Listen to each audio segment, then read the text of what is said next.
Eu Dri, já espera um conheço. instantinho só. Não, É o quê, Gi? peraí, deixa eu ver se começou a gravação. Só um instantinho. Agora foi, pode começar. Tá bom. Bom dia a todos, alunos, professores. Bom dia, professor Marcos. É um prazer, né, participar de mais uma live sobre esse tema tão importante e que o Nazaré sentiu na pele, né, essa problemática. Então, todas as vezes que a gente tem essa data, né, esse setembro amarelo, várias coisas voltam na minha cabeça e eu dou muita importância a esse momento, porque a gente sabe que é um problema muito sério que essa juventude agora está passando e acontece sempre em qualquer família, em qualquer classe social. Então, sempre que o professor Marcos disponibiliza o seu tempo para fazer esse tipo de palestra, eu fico muito agradecida, porque todos nós precisamos, não só alunos, mas eu acredito que todos nós, enquanto ser humano, ter uma palavra, né, não de conforto, mas uma orientação, né, a esse nível. E o professor Marcos, ele tem muita propriedade no que ele fala, porque ele não é apenas professor de língua portuguesa, ele também é psicólogo. Então, eu me sinto assim bem confortável quando ele assume esse tipo de palestra e ele promove para os alunos toda a orientação que a gente necessita.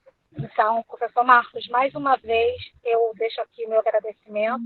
Você sabe que eu sou sua fã de todos os trabalhos que você faz e todas as palestras, alunos que vocês puderem participar, seja ela tanto de cunho, né, de Setembro Amarelo, como as palestras de orientação sexual que o professor Marcos também promove, são todas excelentes. É um profissional mesmo fazendo a diferença dentro da nossa escola. Então, professor Marcos, muito Obrigado. obrigada, tá?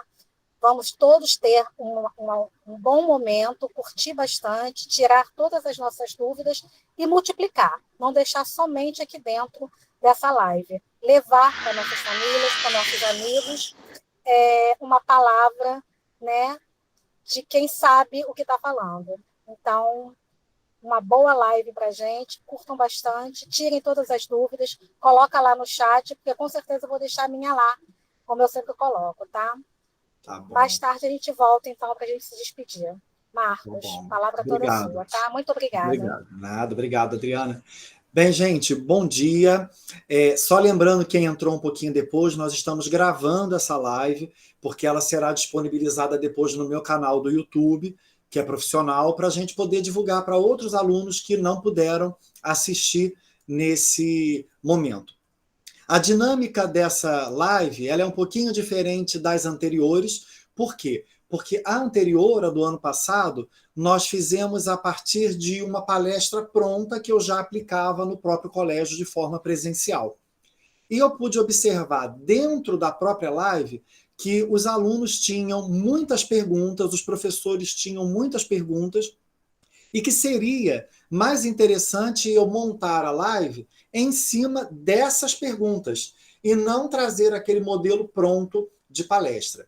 Então, o que é que nós fizemos? Nós fizemos uma urna que ficou disponibilizada na escola até o dia de hoje, e as perguntas que estavam lá foram todas recolhidas, e então eu vou começar a falar um pouquinho sobre a prevenção ao suicídio a partir dessas questões que foram feitas pelos alunos. Porque assim nós podemos, como a diretora Adriana disse, ser multiplicadores dessas informações, em vez de ser aquele modelo pronto, engessado, que muitas vezes não vai atender a dúvida específica de cada membro da nossa comunidade.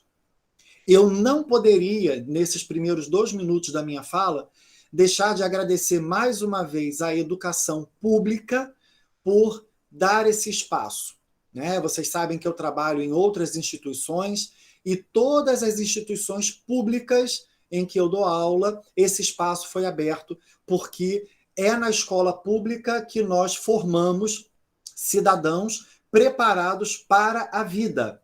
Nós preparamos para o vestibular, preparamos para o Enem, preparamos para as provas de concurso, mas nós também preparamos para a vida. E falar sobre prevenção ao suicídio e valorização da vida é uma preparação, porque a gente nunca sabe quem ao nosso lado pode estar precisando de ajuda nesse sentido da prevenção ao suicídio.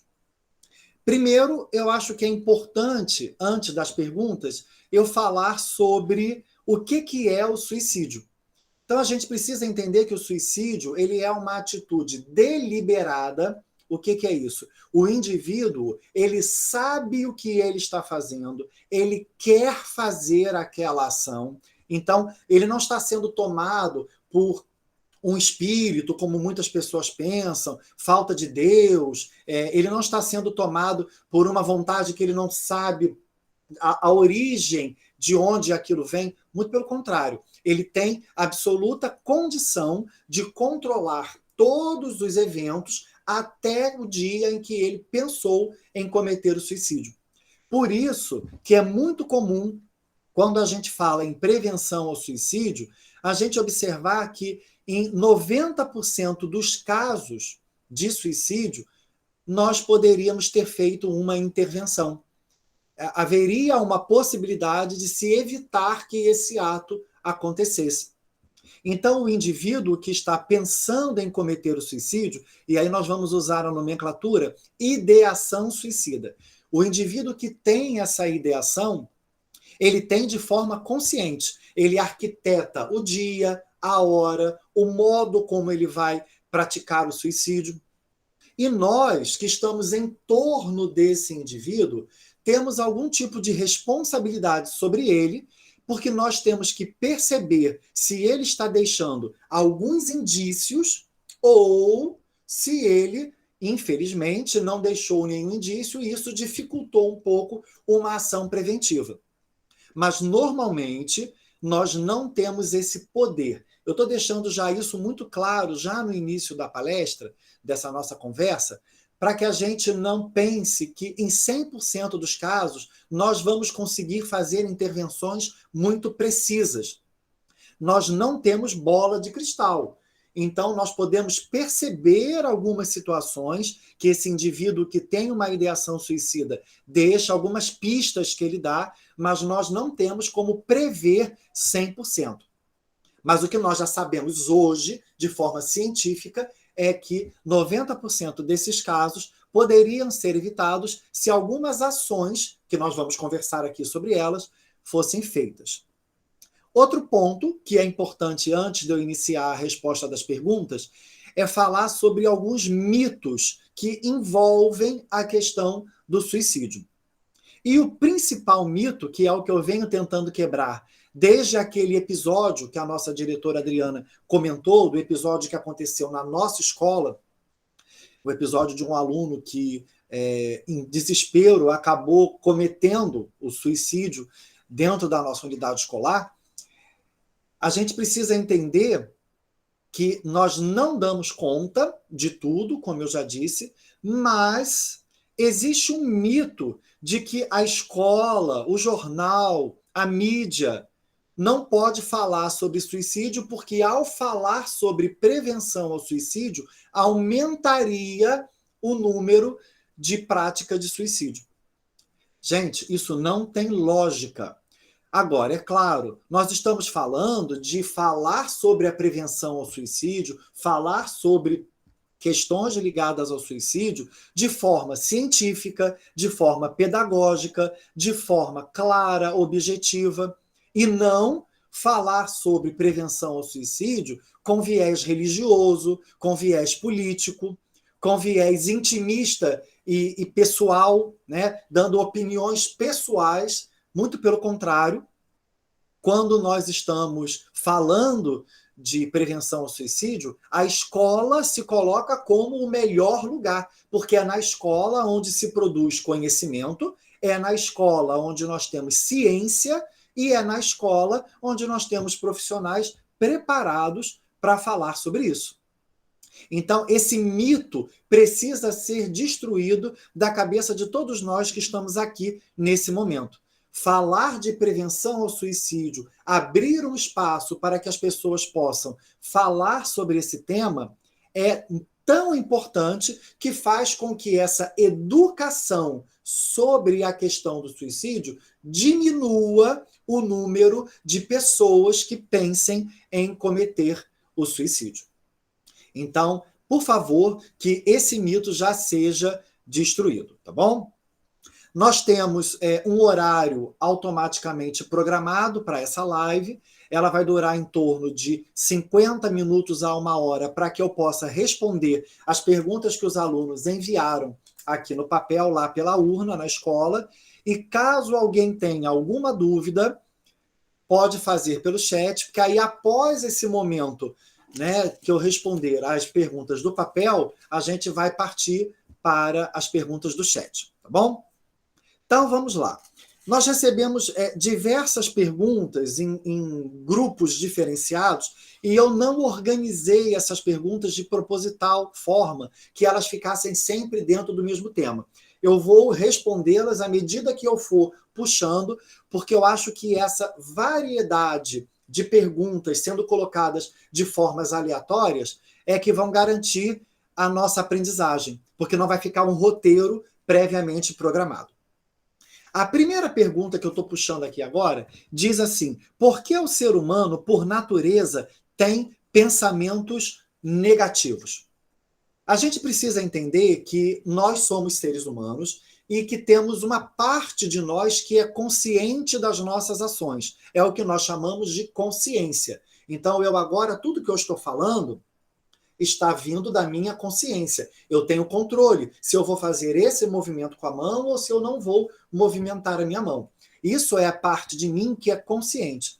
Mas existe uma outra parte que foi descoberta por Freud e depois até mais ampliada por Jung, que são 2 pesquisadores da psicologia. Eles descobriram uma outra parte que se chama inconsciente. E dentro do inconsciente, nós temos forças e ações que estão agindo em nós o tempo inteiro e nós, muitas vezes, não nos damos conta. Quando começamos a nos dar conta, essas forças se tornam conscientes. Então, muitas vezes, os indivíduos eles têm questões mal resolvidas dentro da sua história de vida, dentro da sua infância, dentro de traumas que ele sofreu e ele não sabe nomear esses traumas, e todo esse conjunto de situações pode estar direcionando aquele indivíduo para uma prática suicida. E eu também gostaria de complementar, respondendo essa pergunta de por que o ser humano, por natureza, tem pensamentos negativos, é porque, como o próprio Freud nos disse, nós temos 2 tipos de pulsão, ou seja, nós temos 2 forças muito naturais que surgem dentro da gente. A primeira pulsão é a de vida, é a que vai nos forçar a lutar pela convivência, é aquela pulsão que vai fazer, quando eu estou desidratado, por exemplo, sem beber água, o meu organismo vai, sem que eu perceba, começar a economizar a água. Eu já não vou suar tanto, eu vou urinar menos, porque ele vai entender que eu preciso preservar a minha vida. E Freud também disse que nós temos uma outra pulsão, que é a pulsão de morte. É aquela pulsão que nos faz, muitas vezes, nos ver perdidos dentro de determinadas situações, ter pensamentos negativos sobre algumas questões. E é exatamente, eu vou colocar de uma forma metafórica, para a gente não ficar falando aqui em termos científicos, psicológicos, é essa luta entre pulsão de vida e pulsão de morte que nos mantém vivos. Porque é o tempo inteiro a pulsão de vida tentando, de alguma forma, controlar a pulsão de morte. Mas em alguns indivíduos com aquelas características que eu já comentei, traumas, uma experiência social que não é muito satisfatória, pessoas que sofreram abusos, essas pessoas, obviamente, esses fatores que aconteceram na vida dela, podem dar um viés maior para a pulsão de morte.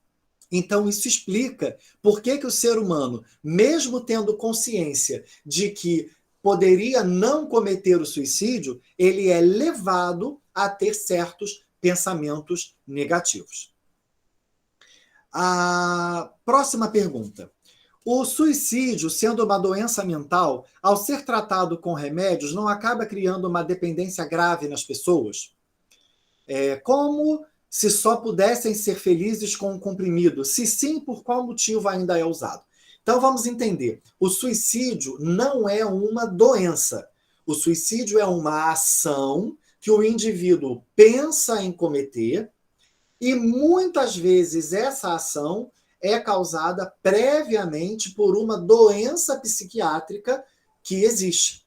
Então, entendam, não é o suicídio que é a doença, não é a ideia suicida, é uma outra doença que está por trás, que leva o indivíduo a pensar no suicídio. 70% dos casos de suicídio, a doença que está por trás é a depressão.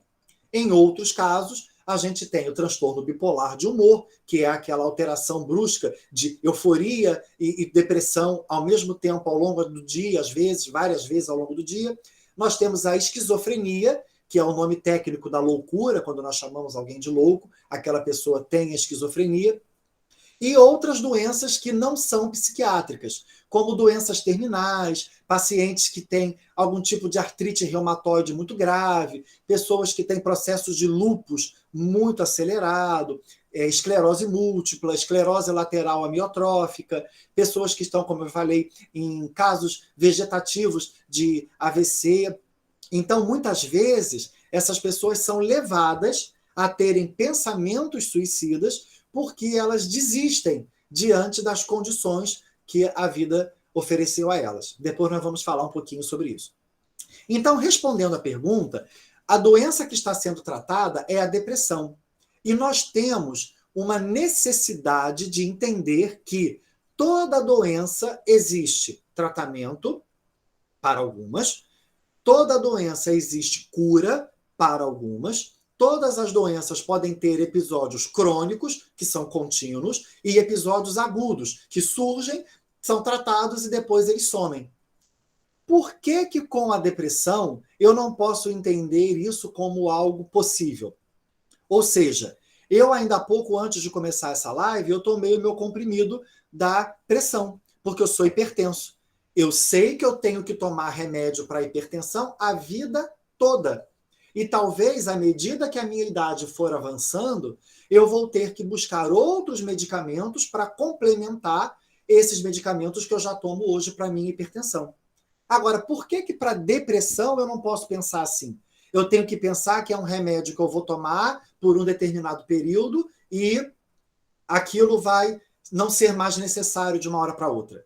Então, existem casos de depressão em que o medicamento pode ser utilizado por um período, existem outros casos em que ele vai ter que ser usado por um período maior e constante, e existem outros casos onde a pessoa vai ter que tomar comprimidos para a depressão até o final da vida dela. Então, a gente não pode encarar o fato de haver um medicamento para a depressão como algo negativo. Nós temos é que agir por trás, nós temos é que destruir esse mito de que não precisa tomar medicamento para depressão. Eu conheço vários casos de pacientes meus que acreditaram, por questões religiosas, que não precisariam tomar medicamentos para depressão, porque o que eles tinham era falta de Deus.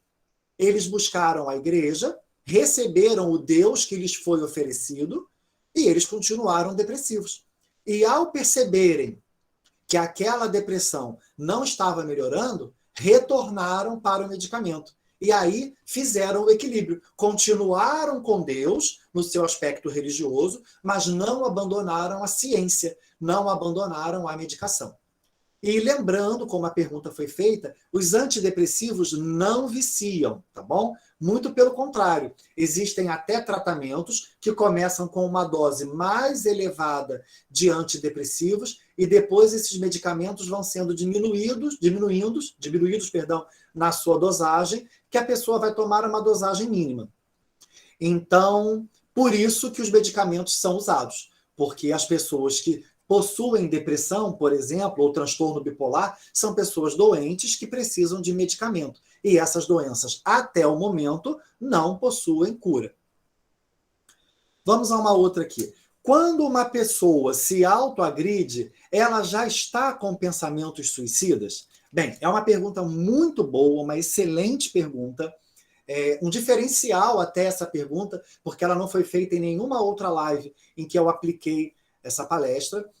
E nós precisamos entender o seguinte: a lesão automutiladora, ou seja, aquela lesão que a pessoa comete em si própria, a automutilação, o cortar os braços, o deixar de tomar um medicamento quando eu sei que eu tenho que tomar aquele medicamento, eu sou hipertenso e aí eu sei que eu não posso comer sal, não posso comer gordura, e aí eu vou e como todos os dias muita comida com sal, muita gordura. Eu tenho índice glicêmico, uma glicemia muito alta, eu tenho diabetes, eu sei que eu não posso comer nada com açúcar, e eu vou, como doces. Tudo isso está no mesmo pacote. São pessoas que não percebem que têm forças dentro do seu próprio indivíduo, dentro da sua própria mente, que estão lutando para que aquele indivíduo dê voz à pulsão de morte. Então, de alguma forma, nós podemos entender que a autoagressão, ela é um sinal de que aquela pessoa pode estar passando por algum problema e que ela pode ter uma ideação suicida. Mas não há uma ligação direta entre pessoas que praticam automutilação com a questão de praticar o suicídio. Existem indícios de que quem comete essas autolesões podem estar passando por problemas que levarão essa pessoa a pensar no suicídio, tá? E ainda respondendo sobre essa pergunta, esse tipo de lesão é chamada de lesão autoflagelante não suicida. Esse é o modo como normalmente elas são chamadas. Então, ela já é colocada como não suicida para que a gente não entenda que aquela lesão ela teve o objetivo de cometer o suicídio, de chegar ao suicídio. E aí a gente volta lá para o início, quando eu falei que a pessoa que está pensando em cometer o suicídio, ela sabe exatamente o que ela está fazendo. Ela quer morrer. E, normalmente, pessoas que cometem essas lesões no corpo, elas não querem morrer. Então, elas são chamadas de lesões, em alguns casos, lesões automutiladoras, não suicidas. Tá bom? Vamos a outra pergunta. Como podemos ajudar a pessoas que sofrem com depressão? Quais são as soluções para evitar? Bem, primeiro ponto é a gente não julgar aquela pessoa por ela estar com depressão. Ou seja, eu não posso dizer para essa pessoa que ela está fraca, que essa pessoa não tem forças para reagir, que é falta de Deus, que é falta de comida. Eu já ouvi pessoas dizerem, isso é falta de um bom prato de comida, vai comer, que esses pensamentos somem. Não, gente. Nós estamos falando de uma doença. Então, o primeiro passo é, eu percebi que aquele meu amigo, aquele meu indivíduo, aquele meu parente, ele está com um comportamento de tristeza que está demorando muito tempo, que essa tristeza está desmedida, ela está passando muito do tempo que a maioria das pessoas lida com aquela situação. Eu estou percebendo que esse meu parente, esse meu amigo, ele está deixando aos pouquinhos de fazer aquilo que ele sempre fez, aquilo que ele sempre gostou. Ele sempre foi de sair, de bater papo, está ficando calado, está ficando intimista demais. Ou ao contrário, a pessoa era muito quietinha, muito caseira, e de repente está tendo atitudes eufóricas demais, está saindo, usando drogas, bebendo. Então a gente está tendo aqui um sinal de que aquela pessoa está entrando num processo depressivo. A pessoa está dormindo demais, então ela não era assim, ela era ativa. Então isso já é sinal de depressão. Devemos pegar essa pessoa e levar ao médico, levar ao psiquiatra. E antes que eu deixe de falar isso em outro momento, é importante falar agora. É claro que todas essas perguntas que foram feitas sobre medicação para a depressão não excluem a terapia. Eu, como psicólogo, preciso dizer isso. A depressão vai tratar o sintoma biológico, o sintoma fisiológico, a questão que acontece com os neurotransmissores dentro do nosso cérebro.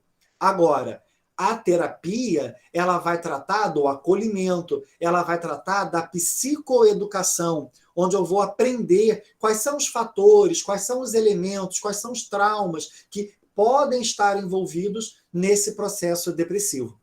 Tá bom? Então, uma situação não exclui a outra. Então, se a pessoa apresenta esses sintomas, ela tem que buscar um atendimento psiquiátrico e buscar um atendimento psicológico. Nós não podemos entender que tratar de depressão seja algo do nível da frescura, do nível da falta de Deus, do nível da falta de comida ou da falta de ocupação ou do que fazer. É uma doença e precisa ser tratada. Então, creio que eu respondi essa pergunta. Vamos à outra aqui. Que conjunto de fatores pode levar alguém a se suicidar? Bem, basicamente, eu vou elencar aqui 5. Eu poderia falar mais 5 horas sobre os fatores, mas eu vou elencar os 5 mais importantes. Primeiro, perdas recentes. Segundo, doenças psiquiátricas. Então, a pessoa já tem uma depressão, já tem um transtorno bipolar. A pessoa perdeu um ente muito querido, que ela tinha um contato muito grande. Então, isso pode levar essa pessoa a ter depressão e, obviamente, essa pessoa pode desenvolver a ideação suicida. Outro fator, a pessoa estar inserida num ambiente social que não é satisfatório. Ou seja, essa criança, esse adolescente, nasceu num lar totalmente desconfigurado, mora num ambiente onde ele convive com mortes, com violência, com tiroteio o tempo inteiro, com bala perdida, com violência física, violência moral, violência patrimonial. Então, esse indivíduo que está passando por essa situação extremamente social pode desenvolver uma questão depressiva, pode desenvolver uma forma de entender a vida como se a única solução fosse o suicídio. E a quinta situação mais importante para a gente falar nesse ponto é as questões ligadas ao bullying. Então, daí uma situação que a escola precisa sempre se posicionar. Por isso que hoje nós temos leis que prevêem que o bullying, a prática do bullying, é uma prática criminosa, e a escola, por sua vez, precisa fazer uma intervenção sempre que essa prática criminosa aconteça. Então, vamos lá. O bullying, ele é tão perverso porque ele abarca todos os tipos de preconceitos.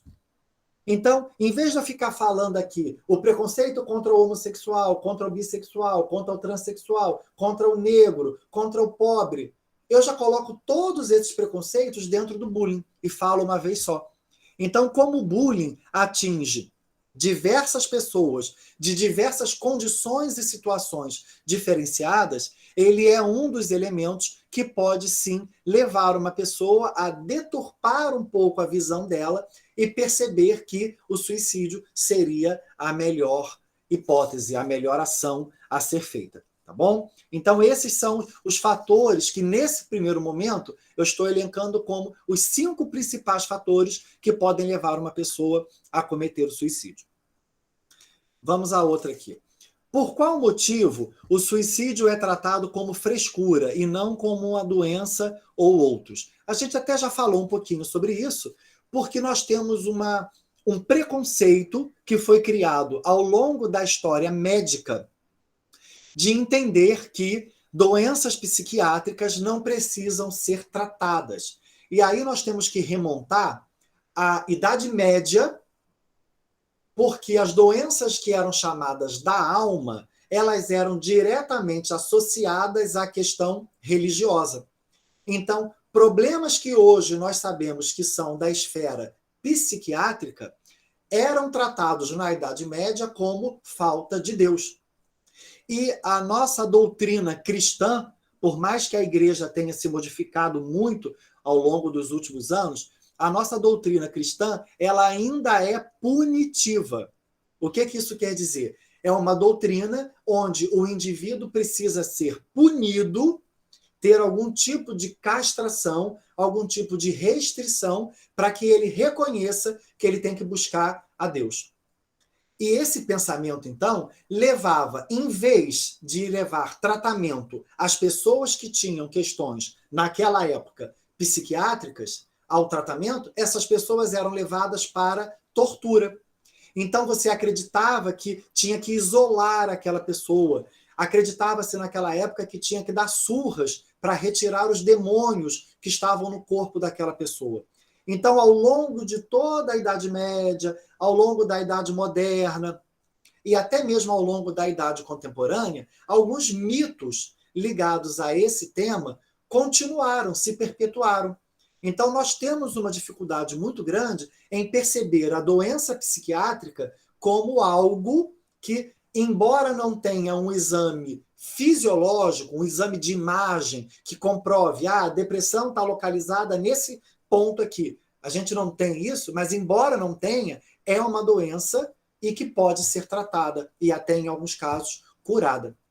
Então, se acha que é frescura por isso, principalmente no início do século XX, lá em 1910, 1915, nós tivemos as políticas higienistas, que eram as políticas de limpar as cidades, limpar as pessoas, limpar a genética das pessoas. Então, foi nesse momento onde esse tipo de fala foi construída. A fala de que doença mental é frescura, não tem que ser tratada. Por quê? Porque pegava todo mundo que a gente não queria ver e colocava dentro de manicômios. Então, o manicômio, que era, entre aspas, uma instituição para tratar pacientes psiquiátricos, se tornou o lugar para colocar mendigos, pobres, prostitutas, pessoas doentes psiquiátricas. Então, em vez de ter tratamento, essas pessoas ficavam cada vez pior. E isso, obviamente, aumentava aquela ideia de que, por não haver tratamento, então é melhor a gente não ver essas pessoas, deixa elas escondidas. E aquelas pessoas que, de algum modo, iriam tentar dar visibilidade a essas pessoas que estavam sofrendo, essas pessoas recebiam um tratamento de não ter espaço. A ciência não estava aberta a discutir tratamento de depressão, tratamento de transtorno bipolar. Então, isso tudo contribuiu para que a imagem de que quem fala em sofrimento psíquico seja associada à fraqueza. E, na verdade, não é. Tá bom? Vamos a outra pergunta.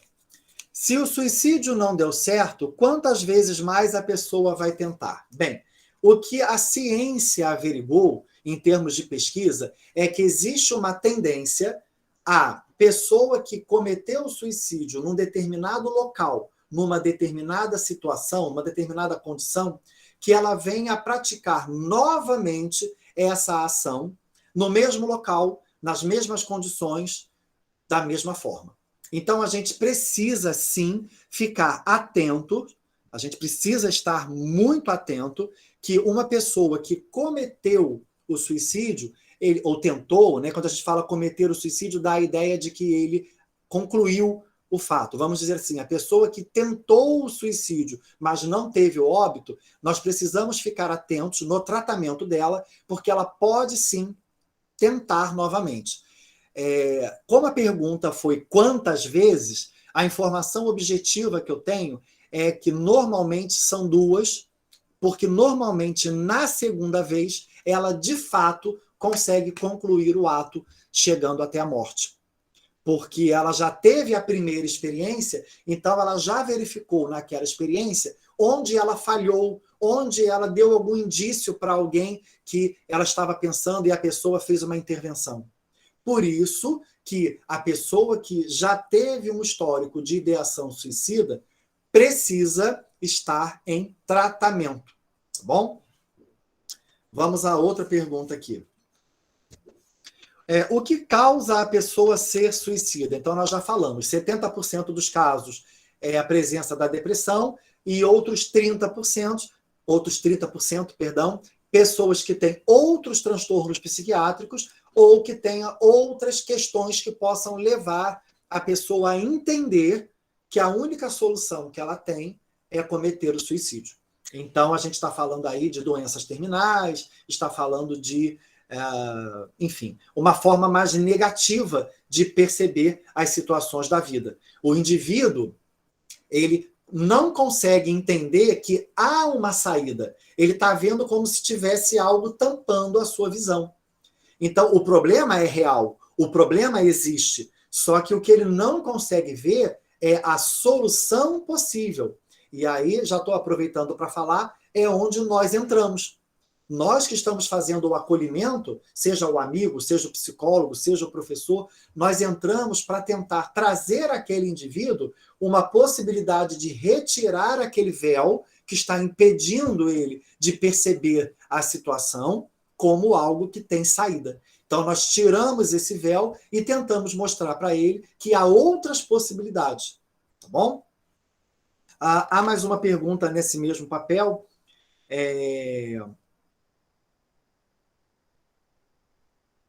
Como podemos ajudar? Eu acho que a melhor forma que nós podemos ajudar alguém que tem uma ideação suicida, ela se divide em duas possibilidades. Então, é uma forma para duas possibilidades. A primeira possibilidade, nós temos que demonstrar acolhimento.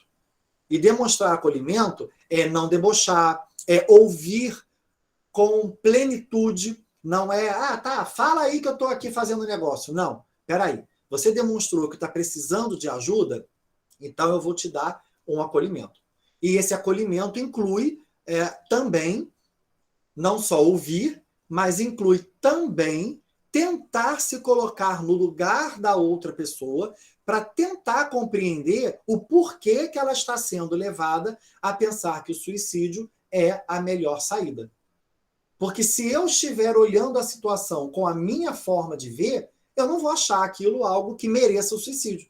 Mas eu tenho que olhar com os olhos da pessoa. Então, essa é a primeira possibilidade. A segunda possibilidade para ajudar a pessoa que tem uma ideação suicida é o acolhimento físico. O que eu estou chamando de acolhimento físico? É o pegar essa pessoa, levá-la ao hospital, levá-la para um tratamento psiquiátrico, entrar com uma intervenção direta. Você não vai se matar, você não vai fazer isso, você vai largar essas facas que estão na sua mão, você não vai tomar esse medicamento. Você está sozinha? Eu estou pelo telefone? Você está sozinha? Sai de casa agora, desce, vai para a rua, fica lá embaixo aguardando, porque eu estou indo para aí. Ou eu vou entrar em contato com algum vizinho, com alguma pessoa.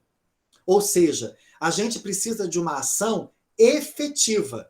Não é só dizer, eu te escuto, eu converso com você, fale comigo. Não. A gente também precisa pegar essa pessoa, levar para o médico. Se essa pessoa estiver em surto, já estiver, por exemplo, em fato de cometer o suicídio, já com uma faca na mão, ou já arquitetando uma corda ou alguma coisa, é tirar essa pessoa daquele ambiente, mesmo que ela relute fisicamente, pega um lençol, amarra essa pessoa e leva ela à força para um tratamento. Claro que eu sei que vocês estão entendendo o que eu estou dizendo com esse à força. Liga para a ambulância, liga para o SAMU 192, porque aí pessoas especializadas em fazer essa contenção, até se precisarem utilizar um tranquilizante, alguma coisa, eles vão poder usar. Porque o que a gente não pode é esperar, porque se a gente esperar 1 minuto, pode ser tarde demais. Tá bom? Vamos à outra pergunta aqui. O tratamento é 100% seguro para livrar as pessoas que têm depressão de pensamentos suicidas? Bem, 100% seguro, não é. Não existe 100% seguro em nada que diz respeito a tratamento médico. Por quê? Porque o nosso organismo, seja o organismo psíquico, seja o organismo físico, ele tem resposta diferenciada. Então, o que eu tenho é uma média padrão, é um desvio padrão, eu tenho uma média. 90% das pessoas que buscaram tratamento para questões de depressão que estavam com ideação suicida obtiveram sucesso.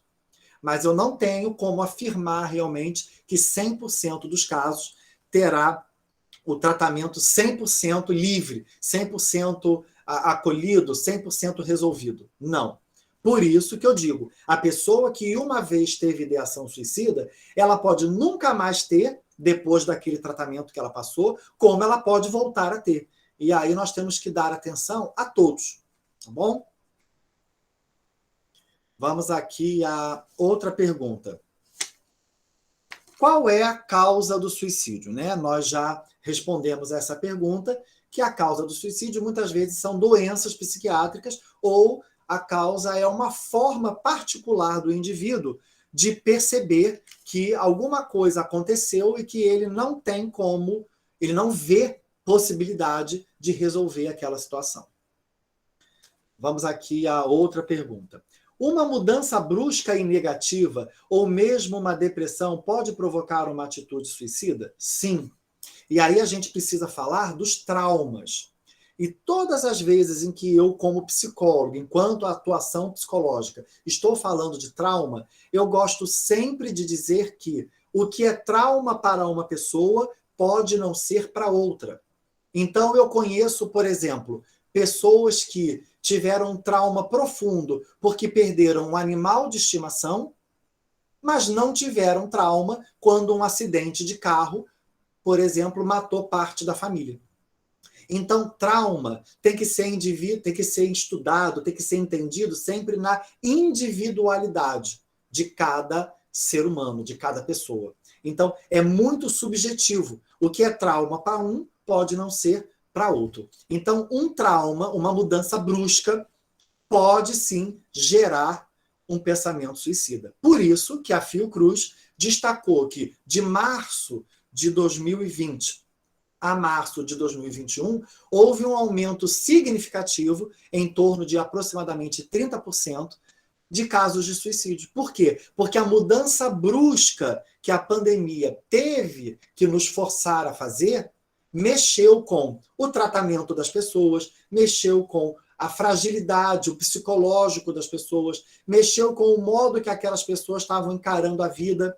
Então você imagina, uma pessoa que tinha por hábito, para não ter um pensamento suicida, todos os dias fazer uma caminhada num ambiente. Agora não pode mais fazer aquela caminhada. Uma pessoa que sofre de ansiedade, que já se sente sufocada por si, tem que colocar uma máscara. Isso já vai trazer para ela um desconforto. Então, sim, a resposta é sim. Mudanças bruscas podem levar uma pessoa à depressão, tá bom? E aí uma outra pergunta no mesmo papel, as taxas de suicídio aumentaram 30% nos últimos 10 anos entre adolescentes. Há alguma explicação para isso? Sim. Eu fiz até uma pesquisa muito pontual, que saiu no ano passado, uma pesquisa da Universidade Federal de Minas Gerais.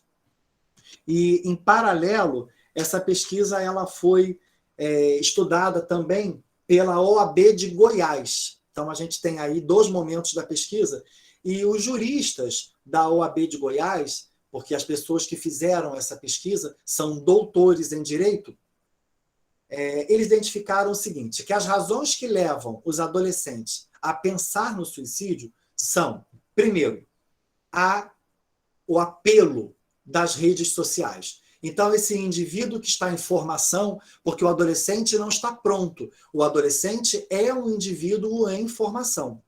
Esse adolescente que não está pronto, que não sabe ainda como lidar com as emoções, com os sentimentos, quando ele fica apenas nas redes sociais, ele está tirando a possibilidade de contato real. E não adianta, nós não aprendemos na virtualidade. Nós aprendemos apenas no contato real. Nós aprendemos na troca. Então, reparem, quando esse indivíduo ele está somente focado nas redes sociais, ele está deixando de ter contato, ele está deixando de aprender coisas que ele só aprenderia na experiência prática, na experiência real. Então, ele vai ter uma tendência a perceber o mundo conforme a mídia social mostra. Então, quando eu estou aqui tirando uma foto para colocar no meu Instagram, eu estou sorrindo, mesmo que por dentro eu esteja derrubado. Então, eu estou mostrando que eu tenho que estar feliz sempre. E o indivíduo que vive só nas redes sociais, ele vai ter essa dificuldade. O outro ponto é a descartabilidade. Hoje em dia, as políticas, hoje em dia, a forma de entender o mundo é descartável. As relações são superficiais. As pessoas dizem hoje, eu te amo. Na primeira dificuldade, não quero mais. Estou te abandonando porque eu não estou com paciência de entender nada, eu quero alguém pronto, que me traga felicidade. Aí a gente tem que falar, alô, você está em que mundo, Alice? Esse mundo não existe. Então, a gente não pode entender as situações como descartáveis. Só que o adolescente, como ele está em formação, ele aprende dessa forma. Ele acha que, por eu ser jovem, eu tenho força, eu posso mudar o meu futuro, eu posso mudar a minha vida, então eu também posso mudar as pessoas. Eu posso descartar aquelas pessoas que não correspondem à minha expectativa. O outro ponto que a pesquisa da OAB barra, em paralelo com a UFMG, trouxe é a velocidade dos tempos atuais. A descartabilidade trouxe essa velocidade. Tudo é muito rápido, tudo acaba muito rápido. O amor dura muito pouco, a paciência da gente dura muito pouco, a nossa disposição de falar sobre alguma coisa, ela tem hora para começar, hora para acabar, e já começa a irritar as pessoas se aquilo durar um pouquinho mais. Então, essa velocidade mostra para as pessoas o seguinte: se os problemas não forem resolvidos de forma rápida, significa que eles não têm solução. E se eles não têm solução, uma das ideias que a pessoa pode ter para solucionar o problema é cometendo suicídio. E geralmente quem pensa dessa forma é o jovem, porque o jovem, como eu já disse, não está preparado ainda para algumas questões da própria vida. E os 3 últimos pontos que essa pesquisa da OAB mostraram é que os adolescentes nunca estiveram tão próximos da violência, tão próximos das drogas e tão próximo das doenças psiquiátricas. Então, os adolescentes, eles estão muito próximos de doenças que não são tratadas. Cada vez mais, esses adolescentes estão entrando em depressão, estão entrando em crises de bipolaridade, muitas vezes causadas por aspectos biológicos, mas também causadas por aspectos sociais, todos esses que eu já elenquei anteriormente. Então, reparem, você pega tudo isso que eu falei, coloca na cabeça de um jovem de 15, 16 anos, que está em formação, ele não tem bases nem biológicas, nem fisiológicas e nem psicológicas de sustentar todo esse peso que essa vida moderna está dando goela abaixo dos adolescentes, tá bom? Eu estou vendo que alguém colocou ali um comentário no chat. Ao final, como a gente combinou, ao final de eu responder essas perguntas, eu vou dar atenção exclusivamente ao chat. Então, se mais alguém tiver alguma pergunta dentro de algum desses tópicos que eu estou falando, ou quer fazer algum comentário, escreve lá no chat, que no momento específico eu vou dar essa atenção direcionada para o chat, tá bom? Então, vamos à próxima pergunta. Quais são os comportamentos suicidas mais comuns? Como reconhecer? Bem, como reconhecer a gente já falou um pouquinho, né? São as mudanças que a pessoa vai tendo dentro da sua própria estrutura de vida. Ela começa a fazer coisas que ela não fazia antes, ou ela deixa de fazer coisas que ela fazia com muito brilho, com muita vontade. E aí, a gente precisa falar de um ponto que é crucial na questão da prevenção ao suicídio, que é a diferença entre tristeza e depressão. A tristeza, ela normalmente tem causa, ela tem um tempo mais ou menos estável para se dissipar e ir embora, e ela não interfere em outros processos de vida. Por exemplo, eu já tive término de relacionamentos. Eu já fiquei triste porque terminei relacionamentos. Mas eu não perdi meu emprego por isso. Eu não deixei de ir trabalhar por causa disso. Eu sabia que mais ou menos dentro de 10 a 15 dias eu já ia estar 20% melhor, depois 40%, depois 80%, até que depois eu estaria bem. Então, era tristeza.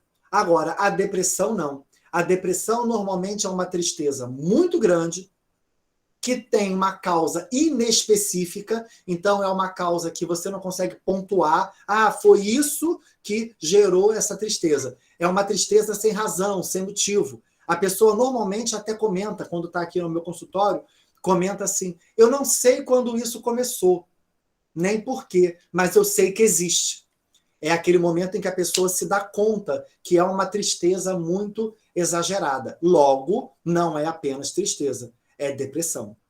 Porque a tristeza faz parte da nossa experiência de vida. A tristeza nos faz enfrentar os problemas, nos faz entender que alguns problemas vão existir e que nem sempre nós vamos ser satisfeitos. Tá bom? E a outra pergunta que estava presente nesse papel, né? Quais são os comportamentos suicidas mais comuns? Principalmente, o comportamento suicida mais comum é o isolamento. Esse é um deles. A pessoa se isola. Você repara que ela começa a ficar um pouco mais sozinha, ela não quer mais papo, não quer conversar, não quer trocar uma jura, trocar uma confidência, como ela fazia antes. E o segundo comportamento de ideação suicida, mais comum, é a pessoa começar a entrar em lugares, em sites, em pesquisas que falem sobre como praticar o suicídio, sites que vendem venenos, sites que vendem cordas. Aquela pessoa não faz academia, ela não tem espaço na casa dela para ter uma corda grossa, essa pessoa não pesca para ter corda. Qual o interesse dela em pesquisar preço de cordas? Entende? Então, a gente precisa realmente estar atentos a isso. Vamos à próxima pergunta. A pessoa aqui fez até uma pergunta muito objetiva e que eu já falei de alguma forma, embora seja pesada a pergunta. Se eu morrer, você se importaria? Claro, todos nós somos responsáveis por todos. Nós temos que entender isso. Falar de prevenção ao suicídio não é apenas fazer uma palestra, fazer uma live, não é apenas fazer um mural na escola, não é fazer uma fitinha amarela e entregar para as pessoas. Falar sobre prevenção ao suicídio é mostrar para o outro que nós estamos à disposição do outro para o que o outro precisar. Porém, agora é aquele momento que eu gosto de destacar essa minha fala. Porém, nós precisamos saber que nós não damos conta de tudo. Nós somos seres humanos, temos limitações. Por que eu estou falando isso? Porque senão nós podemos levar para dentro de nós a culpa de alguém ter cometido o suicídio ou a culpa de alguém ter pensado em cometer o suicídio. E nós não podemos ter essa culpa de alguém ter pensado e nós não termos percebido e nós não termos feito nenhuma intervenção. Então, é necessário que nós estejamos dispostos a ajudar, e aqui nesse momento eu sempre falo do 188, o telefone do Centro de Valorização da Vida, onde nós temos psicólogos, assistentes sociais, voluntários que são treinados para responder a essas questões, tá bom? Então, se alguém tiver com pensamento suicida, liga para 188. Está com alguém pensando em se matar e você não sabe como lidar, liga para 188. Mas, de qualquer forma, nós precisamos ter no nosso substrato, né, por trás da nossa mente consciente, que nós também somos humanos e que muitas vezes não damos conta de tudo.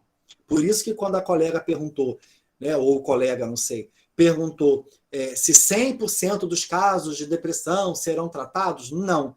Não existe 100% dos casos quando a gente está falando de questões psiquiátricas, tá bom? Porque cada indivíduo tem uma singularidade. Vamos à próxima pergunta.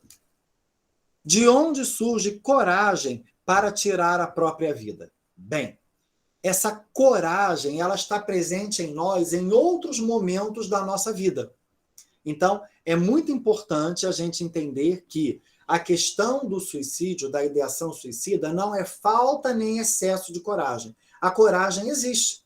Ela está ali o tempo inteiro à nossa disposição para a gente poder, de alguma forma, enfrentar a vida. Então, eu tenho coragem para fazer uma pergunta, eu tenho coragem para fazer uma live mostrando o meu rosto, falando, eu tenho coragem para perguntar algo que eu tenho vergonha de perguntar. Tudo isso é coragem.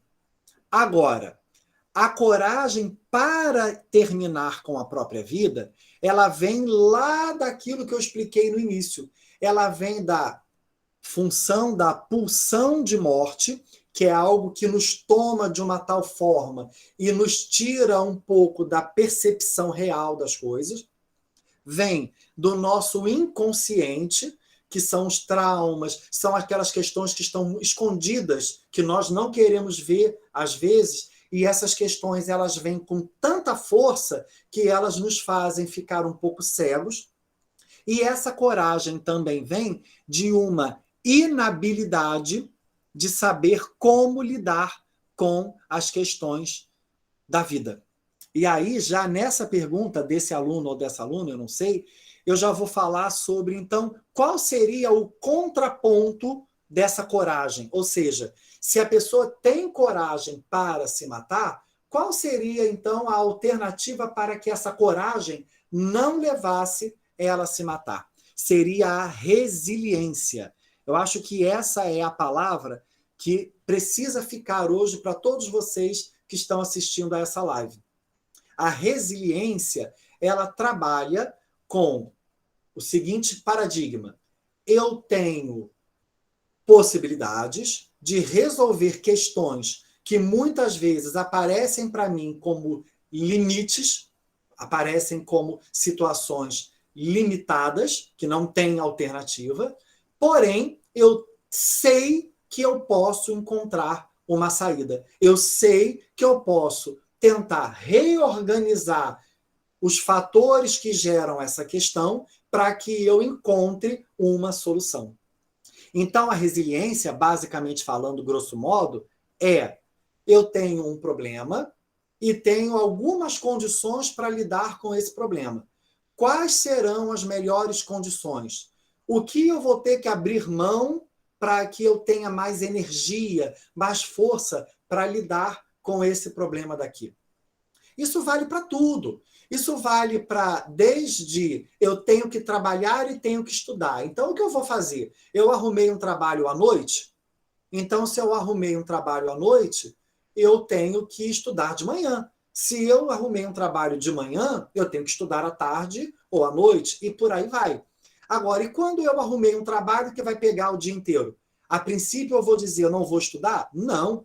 Eu vou ter uma resiliência de saber que existem escolas onde eu posso pagar, geralmente são particulares, que têm ensino à distância, onde eu posso fazer a prova do Enseja, que é a prova do governo, onde você estuda em casa e no final do ano faz a prova e se passar naquelas questões, você tem a sua aprovação daquela série que você fez.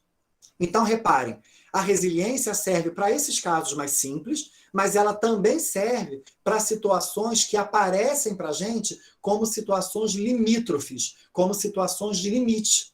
E nós podemos buscar, dentro dessas situações, as possibilidades, as brechas para a gente conseguir solucionar esses problemas. É fácil? Não. Viver não é fácil. Como eu sempre digo, envelhecer não é fácil. Eu me dar conta dos problemas que o envelhecimento traz não é fácil. Mas eu estou olhando para a minha vida com que olhar? Com um olhar negativo ou com um olhar positivo? Eu estou valorizando as experiências negativas ou as experiências positivas? Eu tenho que estar em todo momento me questionando isso, tá bom? Estou vendo que mais pessoas estão colocando ali perguntas no chat, não se preocupem. Assim que eu acabar de responder a essas perguntas, nós vamos dar atenção ao chat, às perguntas do chat. Antes que alguém até se preocupe, nós já estamos acabando as perguntas e já vamos passar para o chat. Como eu já havia previsto, a live duraria em torno de 1h20, 1h20, 1h30 no máximo, tá bom? Que tipo de armas um suicida procura? Bem, normalmente ele vai procurar armas de fogo. Então, A primeira tentativa é com arma de fogo, porque ele tem, a pessoa que tem a ideação suicida, ele já tem a ideia de que a letalidade da arma de fogo é maior do que de uma arma branca. Então, o que é a arma de fogo? São os revólveres. Já a arma branca seriam as facas, as tesouras. Agora, infelizmente, há muitos casos de subnotificação. Tem alguns casos que nós não podemos, legalmente falando, confirmar que foi suicídio. Então, esses números acabam não entrando para a estatística. Então, por exemplo, uma pessoa foi encontrada com alto índice de substâncias alucinógenas no corpo. E ela foi encontrada morta. Fizeram um exame sanguíneo e identificaram uma dosagem de drogas alucinógenas muito grande. Essa pessoa morreu de suicídio ou ela morreu de overdose? Percebem? Há uma questão aí que implica o como a nossa sociedade vê esses dados. Então, a gente não pode pensar que o suicida, a pessoa que tem a ideação suicida, vai buscar sempre a arma de fogo. Ele pode buscar os venenos, ele pode buscar o enforcamento de corda e o saltar de lugares. Como a pergunta foi feita no sentido de quais as mais usadas, então, primeiro, a prática de suicídio ela é maior no uso de medicação, medicações de tarja preta que a pessoa toma em grande quantidade e misturando outras substâncias, é o pular de lugares, né? Pular de prédios muito altos, pular da ponte Rio-Niterói, entre outras situações, e depois vem a arma de fogo, e depois os enforcamentos, as questões que poderiam ter uma, vamos dizer assim, uma ação mais preventiva. Se eu chegasse a tempo, eu conseguiria evitar, que é a pessoa que está com uma faca, porque às vezes, dependendo de onde ela se cortou, dependendo de como ela cometeu esse ato, ela pode, se for levada ao médico a tempo, ela pode não chegar ao óbito, tá bom? Isso eu pesquisei num trabalho científico que eu gosto sempre de divulgar, que é o comportamento suicida na realidade brasileira. Tá bom? É uma pesquisa do João Fernando Marcolan e Daniel Augusto da Silva. Vale muito a pena depois, quem quiser pesquisar, ele está disponível na internet. Vamos então à próxima pergunta. Antes de cometer o suicídio, as pessoas costumam fazer algo em comum? Olha, o grande problema, e parece até uma ironia o que eu vou falar, mas não me entendam mal, não é uma ironia, é que como a pessoa já morreu, a gente não tem como perguntar, a gente não tem como saber exatamente o que foi feito antes.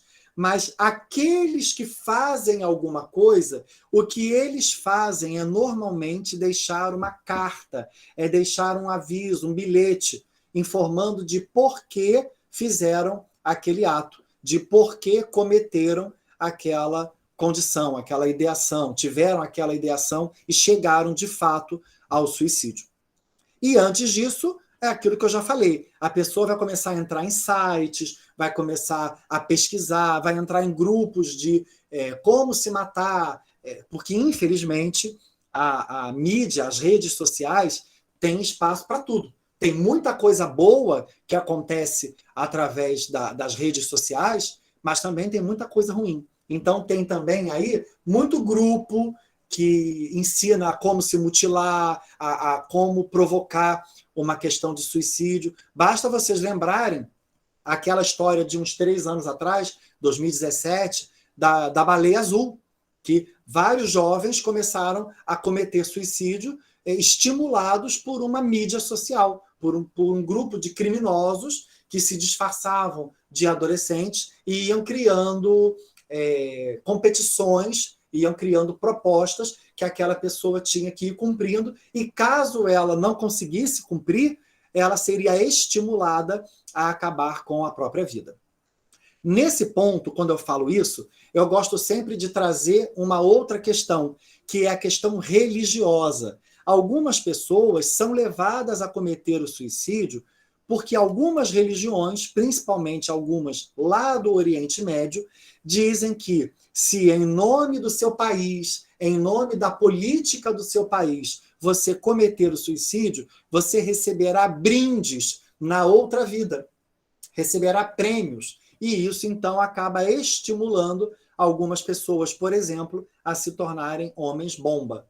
Eu não poderia deixar de frisar isso. Então, para vocês verem que o suicídio nem sempre é só uma questão de depressão, de doença psiquiátrica. Também pode ser até uma situação gerada por uma questão social, que é a igreja, que é a religião que aquela pessoa frequenta. Quando eu estou falando igreja aqui, eu estou falando igreja com I maiúsculo, que é a instituição igreja, a instituição que traz essa religiosidade, que dentro daquele grupo ela é entendida como certa.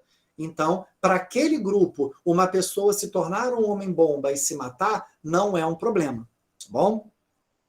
Bem, vamos para essa outra pergunta aqui. Quais idades são mais propensas ao ato suicida? Já vou trazer, então, os dados da última pesquisa desse boletim epidemiológico que eu trouxe para vocês, que ele foi publicado na revista Médica, revista de medicina, em junho de 2019. Então, para vocês verem que é uma pesquisa recente. Esses dados mostram que são duas faixas etárias. A primeira, o jovem adolescente, né? Aquela mudança da criança para a adolescência até os 22, 23 anos de idade. Depois há um pulo aí vai para idosos acima de 70 anos. Então, a gente precisa entender que essa primeira faixa etária se dá por conta das questões que eu já falei, né? Do adolescente não estar preparado para lidar com determinadas situações. E se ele não encontra uma família que lhe acolha, que lhe pague um tratamento psicológico, ou que busque um atendimento numa universidade pública, né? As faculdades que têm curso de psicologia, por exemplo, elas têm um serviço de psicologia aplicado, que é um setor chamado SPA, né? E esse setor aplica geralmente terapia a baixo custo, para quem não pode pagar valores muito elevados. Então, se essa família não faz uma intervenção, esse adolescente e esse jovem adulto, até os 22, 23 anos, pode cometer o suicídio por essas razões até que eu já expliquei. E o segundo grupo, que é o acima dos 70 anos, já é o grupo que não se sente valorizado por conta da sua idade. É aquele grupo que muitas vezes não conseguiu ter uma resiliência tão forte capaz de sustentar aquela pessoa nesse mundo que não respeita a senilidade, nesse mundo que não respeita o idoso. Eu sempre falo isso, quantas vezes eu escuto em conversas informais amigos meus dizendo assim: teve a festa da minha prima, poxa, que legal, e aí você levou a sua mãe? Não, preferi não levar não, porque ela está idosa, não pode andar direito, lá ia ter que ter uma cadeira especial para ela.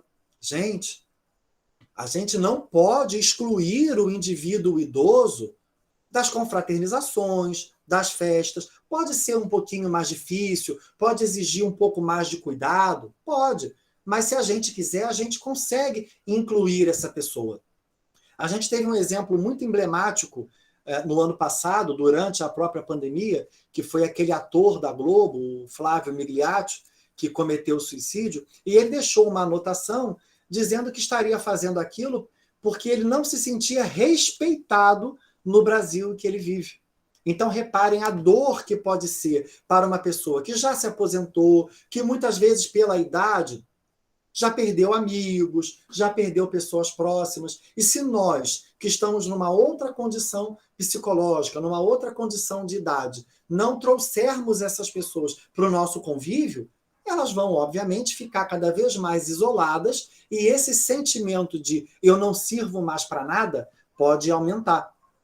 E lembrando também que, no caso dessas pessoas que são mais velhas, nós temos também as doenças. E, às vezes, determinadas doenças são tão graves que aquela pessoa pode pensar que, encerrando a própria vida, ela vai solucionar aquele problema. Lembrando que não nos cabe discutir se aquela pessoa que está tendo uma ideação suicida, ela está certa ou errada. Nós temos que tentar nos colocar no lugar dela e entender o porquê que ela está sendo levada a pensar em cometer o suicídio.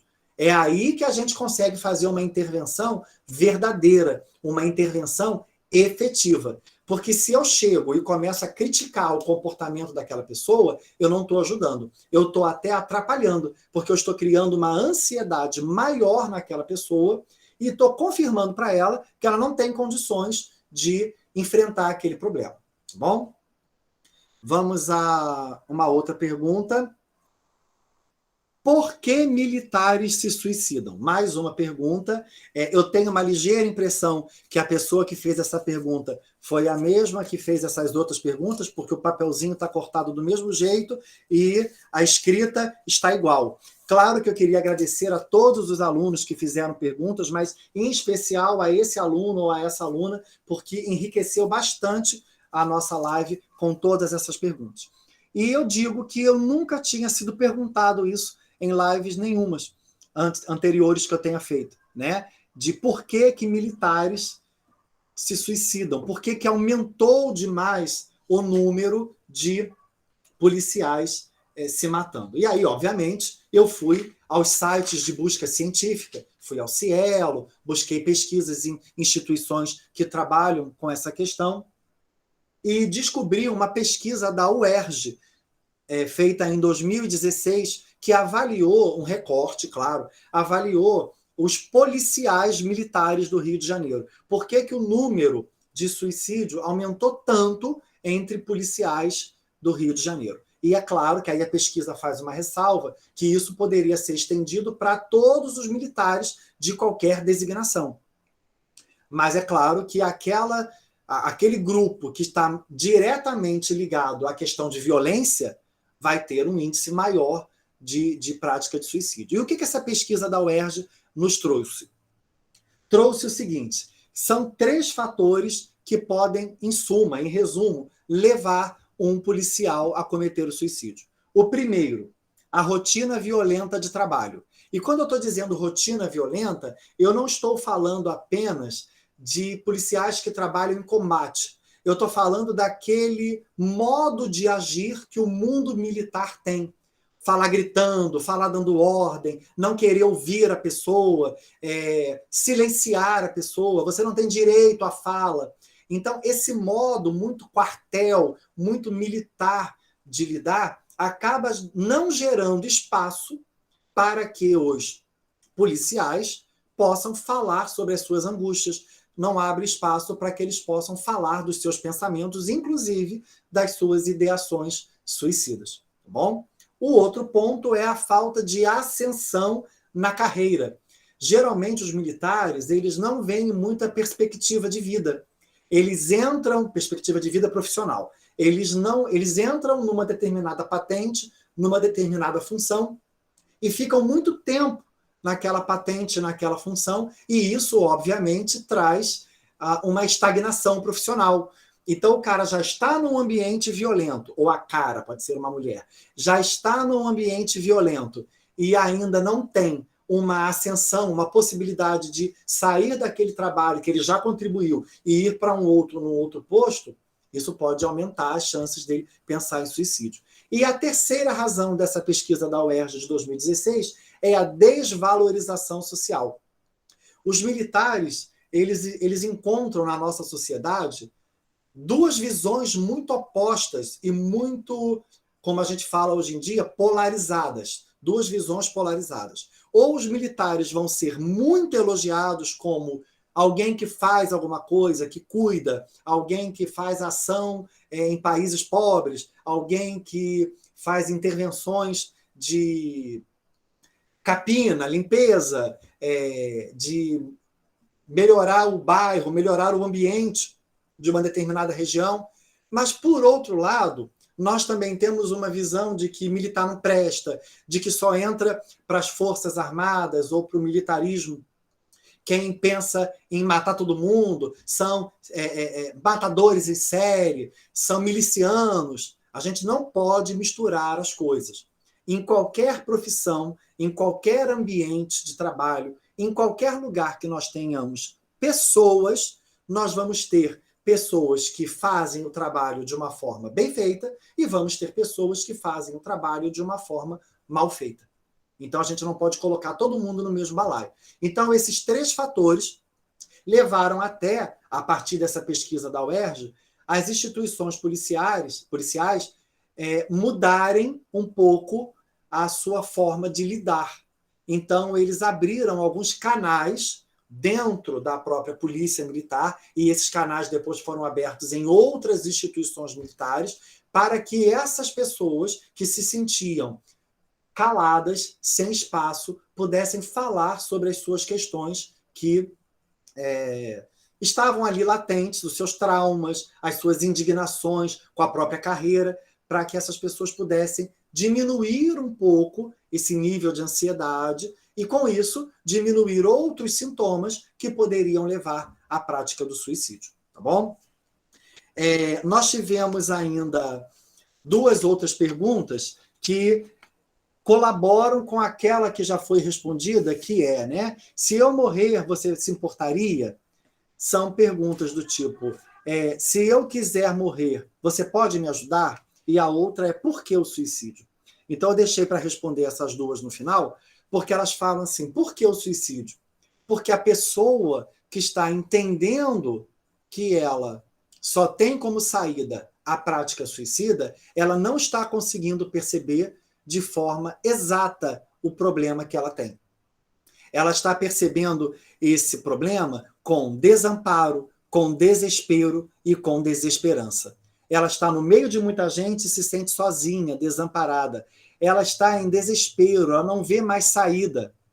E ela está desesperançosa. Ela perdeu toda a possibilidade de vislumbrar uma outra oportunidade, uma outra saída.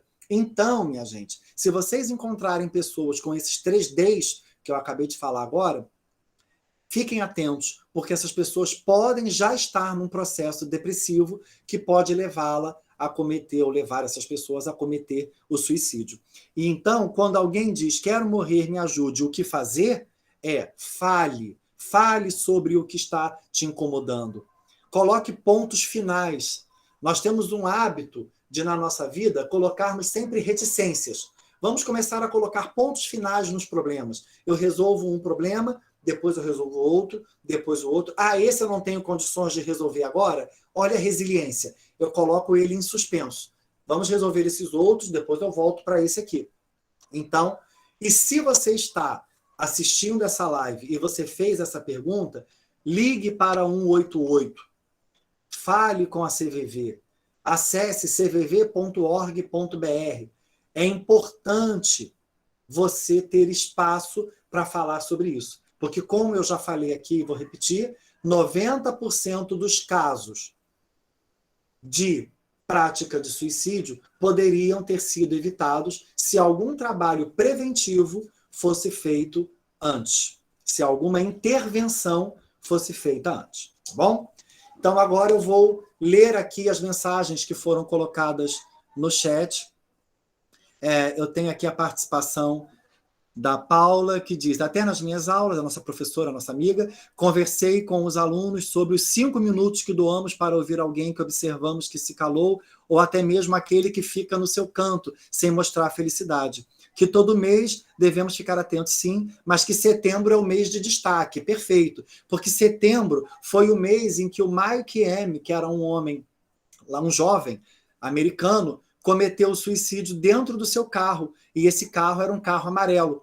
E o pai dele, então, no dia do sepultamento, fez uns cartões fúnebres, né, de homenagem póstuma, e nesse cartãozinho ele prendeu um lacinho amarelo, porque o filho dele gostava muito da cor amarela e por isso o carro amarelo. Então, o Setembro Amarelo, ele nada mais é do que um mês para a gente dar um destaque a essas questões. Mas não quer dizer que só possamos falar de prevenção ao suicídio no mês de setembro. O diálogo, sim, ajuda muito a diagnosticar, como a Paula disse. Ela ainda acrescentou aqui que semana passada enviou para os diretores das 3 escolas em que ela trabalha o trabalho de alguns amigos que são psicólogos, um jovem na Tijuca, classe média, que se jogou da varanda. Pois é, acontece que a mídia acaba não divulgando, porque, como eu já falei, a mídia acaba contribuindo para aquela imagem de que não existe suicídio, quando, na verdade, a mídia deveria fazer um trabalho preventivo, e então a gente acaba tendo uma noção de que não há números de suicídio no Brasil. Vamos à próxima colocação, que foi feita aqui. A Ingrid Cristina colocou: se uma pessoa quieta, que não se socializa muito, ela já se cortou e tentou se matar, mas não conseguiu porque pensou numa coisa ou alguém que não quer deixar, ainda significa que a pessoa vai tentar se suicidar novamente? Como eu disse, Ingrid, não há como a gente prever, porque os indivíduos, dentro da sua subjetividade, têm várias forças agindo. Então, assim como eu já tive, por exemplo, pacientes que em algum momento tentaram cometer o suicídio, fizeram tratamento e depois nunca mais voltaram a ter ideação suicida, eu também já tive outros pacientes que voltaram a ter a ideação. E que, por estarem em tratamento, essa ideação foi diminuída e aquele indivíduo voltou ao seu estágio, a princípio, de tranquilidade. Então, a sua pergunta, ela infelizmente é uma resposta muito vaga. Pode ser que sim, pode ser que não. Então, qual é a melhor ação preventiva para esse caso? Seria você entrar em contato com essa pessoa de vez em quando e entrar, como a gente fala, de sola. A gente não pode ter medo. Olha, tá tudo bem com você, né? Você não está tendo de novo ideia de se matar, né? E dá aquela olhadinha. Tá vendo remédio? Tá vendo faca? Dá aquela pesquisada quando a gente tem acesso, claro. Tá bom? Vamos a mais uma questão aqui. A Paula colocou também: na Paróquia Divino Salvador tem um trabalho de escuta para ajudar quem precisa, sim. Principalmente, eu sempre falo isso, que as instituições religiosas, quando estão comprometidas, elas ajudam muito, porque existem pessoas que buscam a instituição religiosa como um apoio para a questão da ideação suicida. A gente só não pode achar que a religião sozinha consegue fazer uma intervenção positiva nos processos de prevenção ao suicídio, tá bom? Temos aqui a fala do Amaro, que diz: já tentei me cortar ou acometer esse ato terrível, na hora estava com a mente em branco. Reparem que é como eu disse, a pessoa parece que ela fica impedida de perceber a realidade. É uma força inconsciente que toma conta da pessoa naquele momento. E ele diz: e eu estou com medo de tentar novamente. Eu faço tratamento sim, estou essa semana melhor, mas essa parte da mente em branco é de se preocupar? Amaro, essa parte da mente em branco está mostrando para você que existem questões no seu inconsciente que precisam ter espaço. E eu vou te dizer sem nenhuma dúvida, você só vai encontrar espaço para que essas questões que estão inconscientes saiam e você possa entender por que elas estão ali e controlá-las da melhor forma se você fizer terapia, tá bom? Então, pensem assim, não há remédio, não há tratamento psiquiátrico milagroso que vai trazer uma melhora nesse aspecto. Apenas a terapia com o psicólogo ou psicóloga, é que pode trazer uma intervenção positiva, tá bom?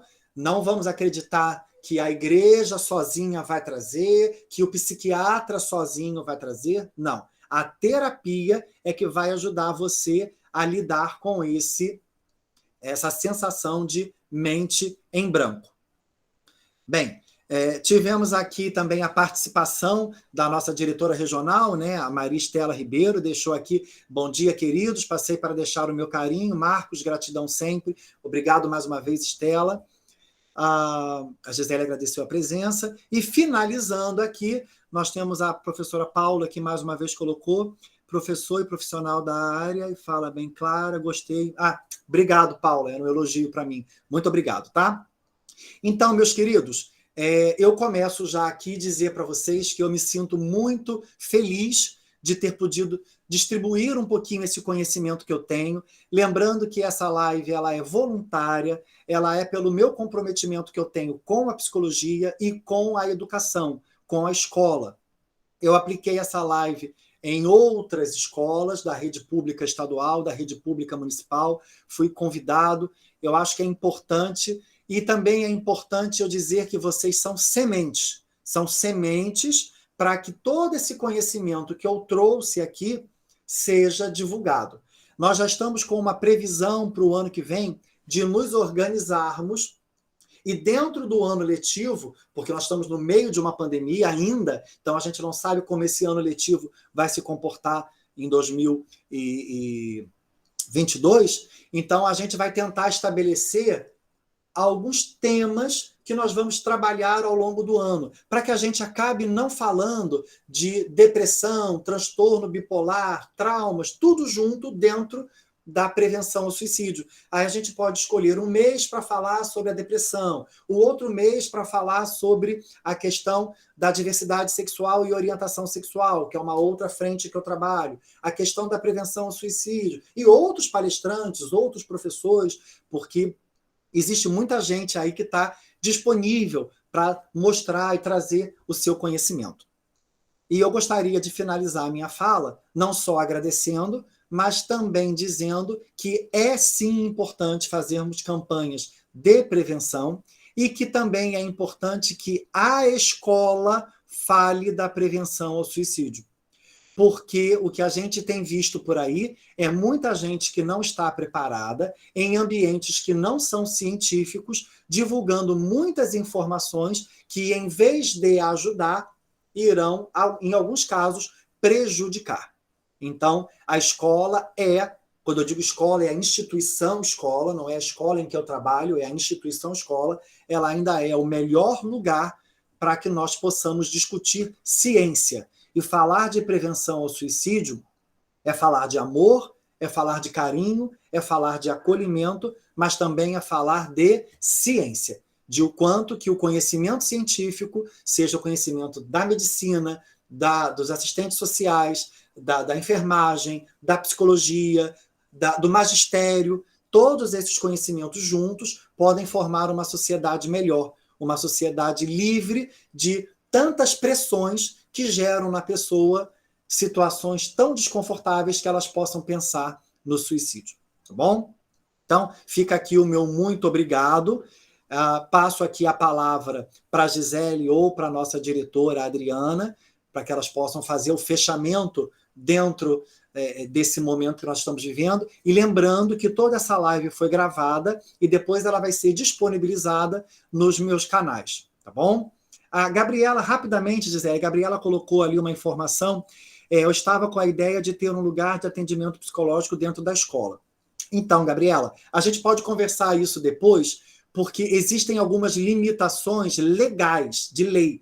A questão da psicologia dentro da escola, ela é algo que a justiça ainda está buscando como que os psicólogos podem entrar na escola de duas formas. A primeira forma, trazendo um suporte para a educação como um todo, e de uma outra forma, trazendo atendimento mesmo. Sendo que esse atendimento, ele precisa passar, como nós estamos numa escola pública, por determinados aspectos legais.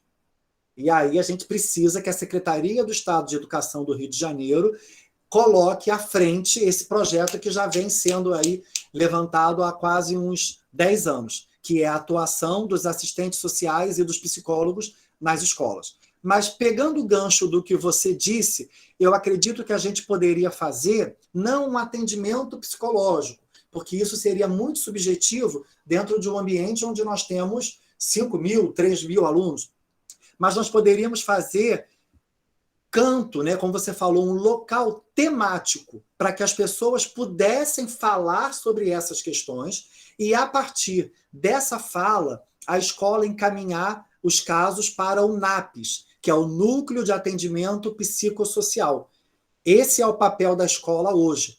Quando alguém chega trazendo um trauma, trazendo uma queixa de abuso, trazendo queixa de uma situação, essa palavra que você está colocando, essa palavra de acolhimento, ela pode vir desse atendimento psicossocial que é oferecido no Estado pelo NAPS. Só que a escola tem um trâmite legal para isso, porque vocês são menores de idade. Então, entram outras questões que a gente pode conversar num outro momento. Mas eu gostei, sim, da ideia de nós termos esse lugar para que as pessoas pudessem falar. E aqueles alunos do Grêmio, aqueles alunos que gostam de, às vezes, dar uma palavra, terem espaço científico para falar sobre isso. Por isso que eu estou frisando que isso é um pouquinho diferente da questão de ter um psicólogo em atendimento na escola. Mas nós podemos, sim, trazer esse acolhimento. Ou, como você sugeriu, em vez desse lugar ser um lugar físico, ele poderia ser um lugar psicológico, ou seja, uma vez por mês nós termos uma roda de conversa com algum tipo de profissional para que quem esteja passando por alguma dificuldade poder se colocar, poder falar, porque isso inclui tudo. Isso inclui violência doméstica, isso inclui abuso, isso inclui bullying, isso inclui depressão, isso inclui prevenção ao suicídio. Tá bom? Exatamente, Gabriela, isso aí, fazer uma campanha mais incisiva ao longo do ano. As suas ideias já foram faladas para que não se percam na live e também já foram tomadas notas por mim e pela Gisele, tá bom? Eu vou passar aqui a palavra à Gisele para que a gente possa fazer o encerramento. Lembrando que a Gisele está de máscara porque ela está no trabalho e eu não estou de máscara porque eu estou em casa. Então, por isso que eu pude fazer a live sem utilizar a máscara, tá bom? Gisele, a palavra é com você. Olá, bom dia a todos, como estão? Muito feliz, tá, de poder contar com a presença de vocês aqui nessa nossa atividade, né, na escola, essa live maravilhosa, como sempre, tá, Marcos? Muito obrigada. Você é muito claro, muito objetivo, é sempre muito esclarecedor.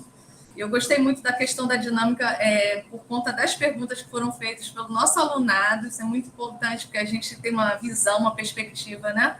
Do que eles estão pensando. Exatamente, e isso nos traz uma base legal para a gente poder trazer novas atividades, novos trabalhos, novas lives e propostas para a escola daqui por diante, tá? Então, eu adorei a proposta, achei muito interessante e achei que foi muito proveitosa a live feita dessa forma, entendeu? E gostaria de agradecer. A Gabriela, você que é do Grêmio, você está concorrendo à chapa do Grêmio, né?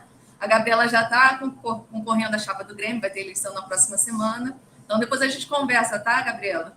Você vem aqui, conversa comigo, a gente vê como a gente pode fazer esse espaço aí especial que você está passando aí para a gente, tá? A Janete também, a professora Janete está participando, então a gente vê junto como é que a gente faz, tá bom? Marcos, muito obrigada mais uma vez. É muito bom poder contar com a tua parceria nesse sentido, tá? A todos que participaram, espero que vocês tenham aproveitado bastante. Eu aproveitei bastante, prestei super atenção, porque eu gosto de estar bem informado e atualizado. O Marcos traz informações atualizadas. Então, é muito legal, assim, poder estar participando e me atualizando também, tá bom? Então, vou dar por encerrada a live, agradeço a presença de todos e do que precisarem da escola, a gente está aqui à disposição, tá bom? Eu e a Adriana aqui também, tá bom? Muito obrigada a todos, um ótimo dia. Obrigado a todos os professores, aos alunos. Tchau, gente, bom dia. Tchau, tchau.